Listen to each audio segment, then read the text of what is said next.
Hello बच्चों, चलिए प्रश्न को देखते हैं। तो दिया गया प्रश्न है कि HCP व्यवस्था में प्रत्येक गोले की समन्वय संख्या का मान है। विकल्प ए है 8, विकल्प बी है 12, विकल्प सी है 6, विकल्प डी है 4। तो हमें क्या बताना है कि जो हमारी HCP व्यवस्था होती है उसमें प्रत्येक गोले की समन्वय संख्या कितनी होती है। विकल्प हमें दिए गए हैं, हमें सही विकल्प का चुनाव करना है। तो सबसे पहले हम क्या लिखेंगे, मुख्य अवधारणा। मुख्य अवधारणा, तो उसमें क्या आ जाएगा, HCP। HCP को हम क्या बोल सकते हैं, क्या बोलते हैं, षटकोणीय निबिड़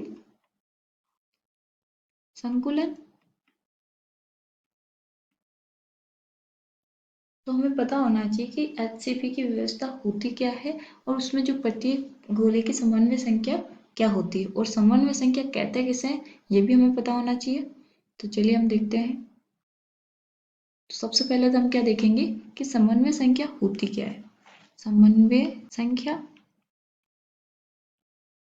तो ये क्या होती है कि एक संकुलन में निकटवर्ती समीपस्थ गोलकों या अवयवी कणों की संख्या समन्वय संख्या कहलाती है। तो चलिए हम लिख लेते हैं, एक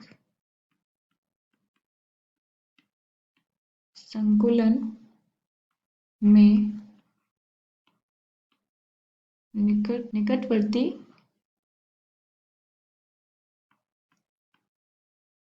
समीपस्थ गोलकों या अवयवीय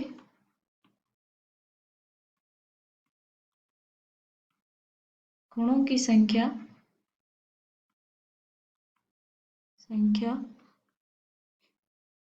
समन्वय संख्या कहलाती है। ठीक है, तो इसको क्या बोलते हैं हम, समन्वय संख्या, जिसको हम इंग्लिश में क्या बोल देते हैं, कोऑर्डिनेशन नंबर, CN। ठीक है, तो अब हमें देखना है कि जो HCP की व्यवस्था क्या होती है। तो देखिए हम यहाँ पे चित्र में देख सकते हैं, HCP क्या होता है, AB टाइप होता है, AB प्रकार को। इसमें A क्या है हमारा, हेक्सागोनल षटकोणीय में, और B क्या है, त्रिकोणीय, और ये क्या है, हेक्सागोनल।